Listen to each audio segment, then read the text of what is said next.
Welcome to Ask the Experts. I'm Lexi here with Mart Fendley, attorney, and today we're going to discuss personal injury. Welcome to Ask the Experts again. It's nice to be here. It's nice to see you. How are you? Good. How are you? I'm good, thank you. Okay, so let's say someone has been in a car accident and it was not their fault. What do they need to do to protect themselves? Well, obviously, the first thing you do is call law enforcement. You take a look at yourself, see if you've been hurt. If you are uncomfortable, you need to seek medical care immediately. And that's important from a claim perspective to document the situation. You need to listen to what is said at the accident scene and take note of who might have been a witness. Okay. Don't rely on law enforcement to identify witnesses for you, because many times they do not. So you should. Now, how do lawyers think about a claim? Well, it takes three things to make a good lawsuit. Okay.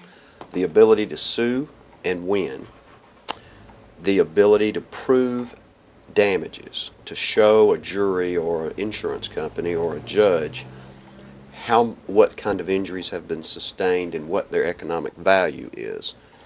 And the last thing that it takes is a financially responsible defendant. If you have a situation where there's no insurance and the individual who caused the accident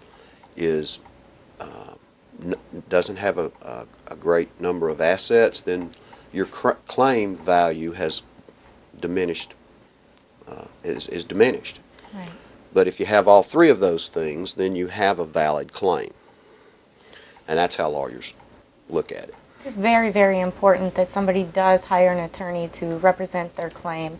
How would one go about picking an attorney?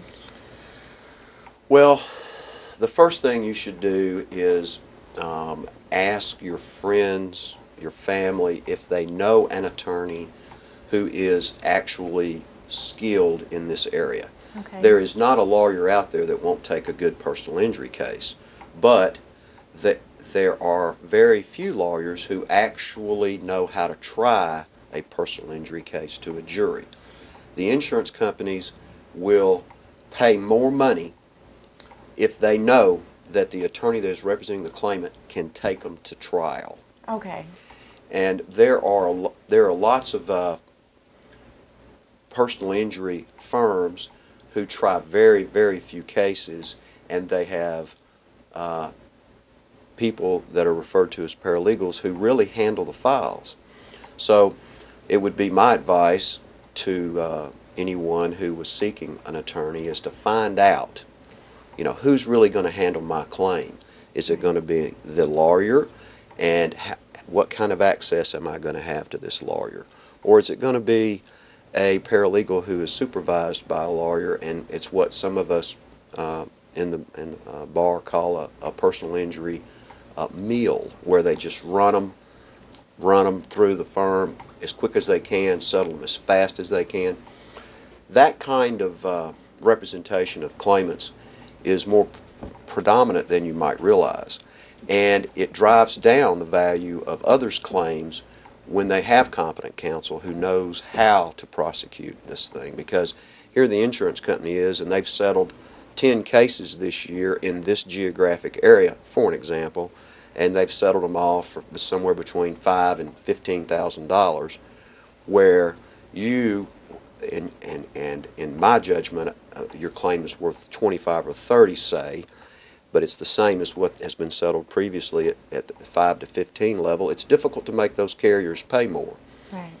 But they will if your attorney does what he needs or she needs to do to get the case ready for trial. Now, how and when do you settle the claim? Well, in my opinion, a claim should never be settled unless and until you, as the claimant, are confident that you have fully recovered. I have seen situations where people have come in over the years and they've had sore backs or sore necks. They're seeing their regular physician, and we're talking and I'm representing them, and we're thinking that this is going to be a relatively small claim. And in short order, 2, 3, 4 months later, they're having to have an operation on their neck or their back, for an example. Right. And then the claim, of course, is much greater, and the consequences are much worse for my client.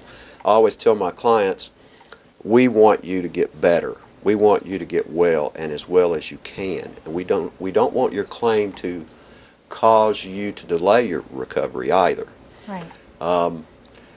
But if, God forbid, you end up with a permanent injury, we need to have that documented. And the reason we need to have it documented is because insurance companies will not pay unless you do in fact document. Think about it. There's a claims adjuster working on this case. His job is not to pay any more than he possibly must, and he's got a boss who's got a boss who's got a big committee watching the whole process. So if he's going to write you a check, he's got to be able to document that, why he wrote that check to his superiors. And many times the insurance companies simply will not pay a claim promptly for any number of different reasons. The first place an insurance company likes to cut cost is in the claims department.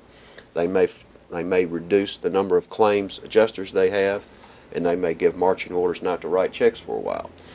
On the other hand, it is also in the insurance company's best interest to get the claims settled, if they can, quickly and cheaply. So we have to be patient. As a claimant, many people do become impatient. And if you go through the litigation process, the whole process from an automobile accident to a jury trial, it could be 2-3 years. So, and although that seems like a long time to get through the whole system, it isn't actually. Time passes quite quickly in the judicial system. Well, Mr. Fendley, thank you so much for joining us on Ask the Experts again. It's been a pleasure to interview you, and thank you for all of your knowledge based on personal injury. Well, it's my pleasure. It's good to see you again, Lexi. Thank you. Bye.